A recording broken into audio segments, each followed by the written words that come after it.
علیکم ورحمۃ اللہ وبرکاتہ۔ سن 2000 سے لے کر 2010 تک تحقیقی سلسلہ جاری رہا۔ میں نے جاری رکھا سیکھنے کی حد تک کہ دیکھوں کہ سبھی ایک دوسرے کو کافر، مشرک، گستاخ گردانتے ہیں، لیکن مسلمان کون ہے؟ دیکھنے کے لیے اپنی قبر کو سامنے رکھ کے میں نے تحقیق کرنا شروع کر دی۔ تو کافی مسائل ہیں جو ڈسکس ہوتے رہیں گے۔ ایک مسئلہ ہے آج اذان کا۔ اذان جو ہے، اہل حدیث حضرات جو ہیں، اذان کے ساتھ اقامت جو ہے وہ ایک ایک لفظ والی کہتے ہیں۔ اذان کے دو لفظ ہیں،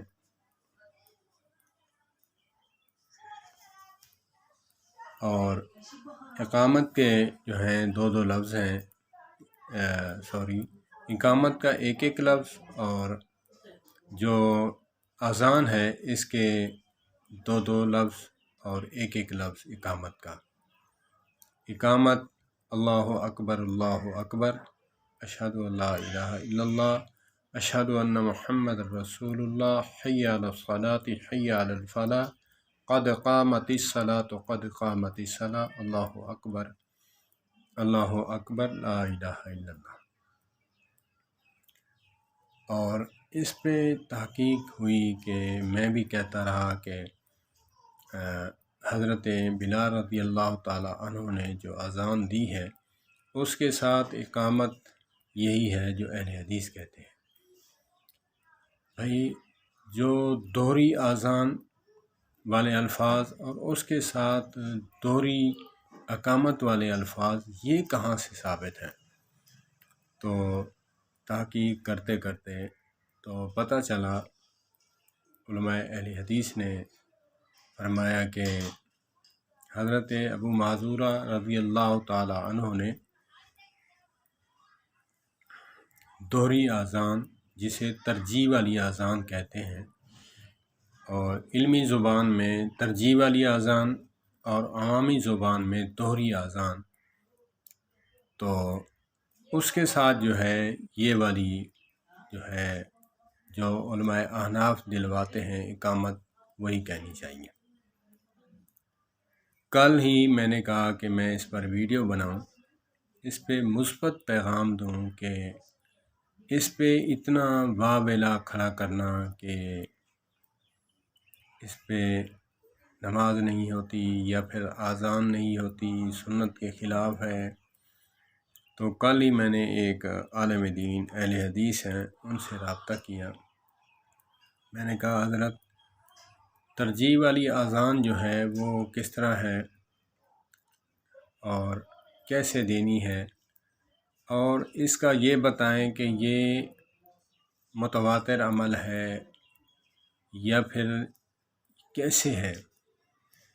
ہم نے تو کبھی نہیں سنی کہ یہ اذان تہجد کے علاوہ یا سحری کی اذان کے علاوہ علماء اہل حدیث نے دی ہو ترجیح والی اذان۔ تو اگر سنت ہے، متواتر سنت ہے، اس پر عمل کرنا اتنا ہی ضروری اور سنت ہے جیسے دوسری اذان دیا کرتے ہیں ہم جو عام روٹین میں۔ تو مجھے معقول جواب نہیں ملا۔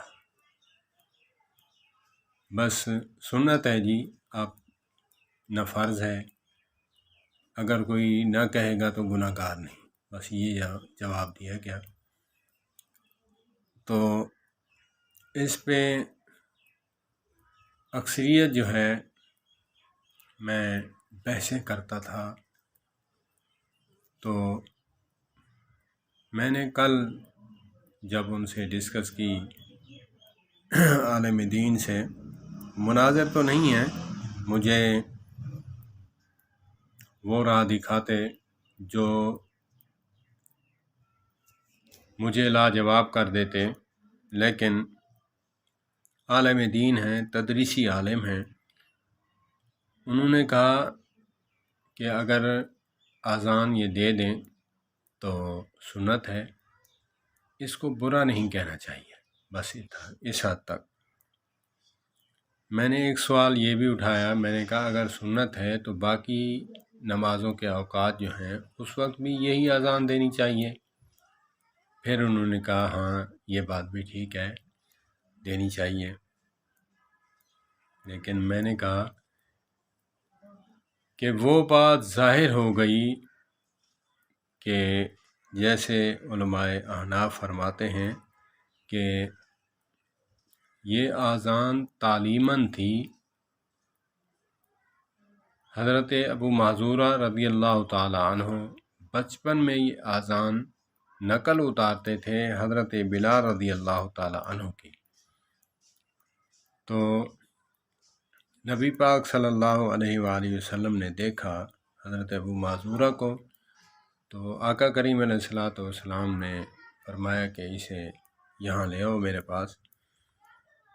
تو آپ نے فرمایا کہ دوبارہ پڑھو، کیسے پڑھتے ہو؟ تو جب اذان سنی پھر کہتے ہیں کہ کلمہ بھی پڑھ لیا انہوں نے، تو پھر ان کو اذان پکا کرانے کے لیے، تربیت کے لیے، تعلیم کے لیے ان کو اذان دلوائی، اشہد ان محمد الرسول اللہ تک جا کر۔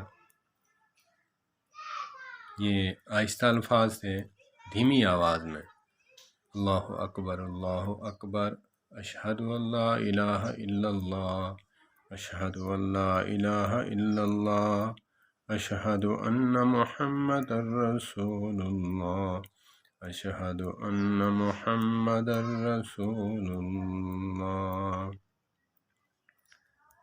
تو پھر جب کہا کہ دوبارہ پڑھو تو یہاں سے شروع کیا، اشہد ان لا الہ الا اللہ، اشہد ان لا الہ الا اللہ، اشہد ان محمد الرسول اللہ۔ پہلے دھیمی آواز میں، پھر اس سے ڈبل آواز میں مکمل اذان کی، اس کے ساتھ جو ہے یہ اذان اقامت کہی گئی۔ علماء اہل حدیث فرماتے ہیں کہ یہ جو احناف حضرات دلواتے ہیں اس کے ساتھ جو ہے اقامت یہ والی دلوائی جاتی ہے۔ تو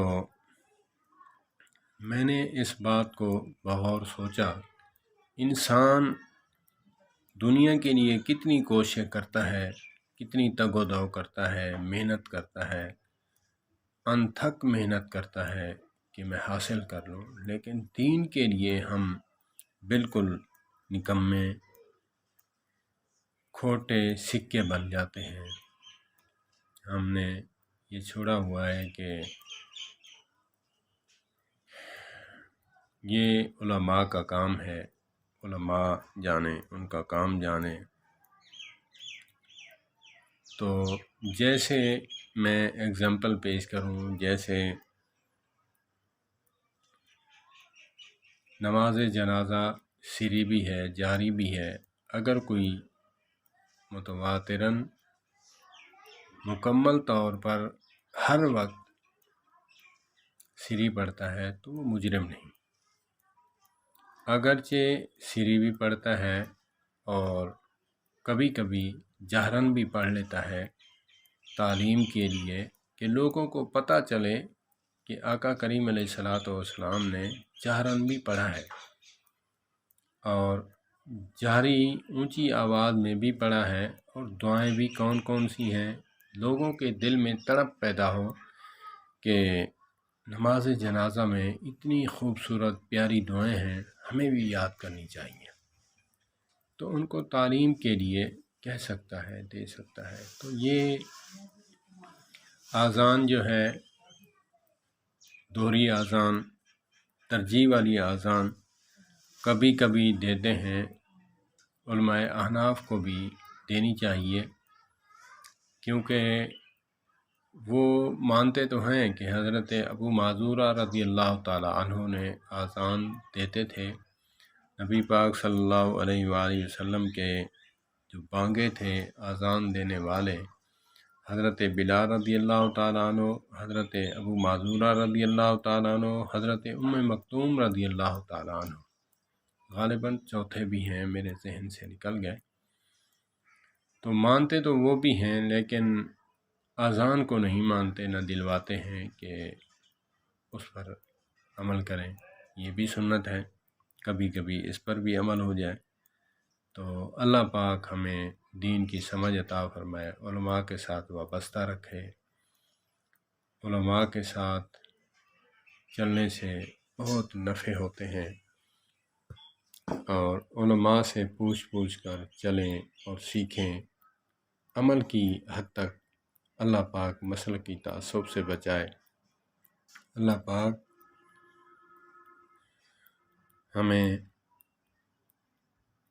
عمل کرنے والا بنا دے۔ اللہ پاک وہ عمل ہم سے کروائے جس سے خود اللہ عز و جل اور نبی پاک صلی اللہ علیہ وآلہ وسلم راضی ہوں۔ والسلام علیکم ورحمۃ اللہ وبرکاتہ۔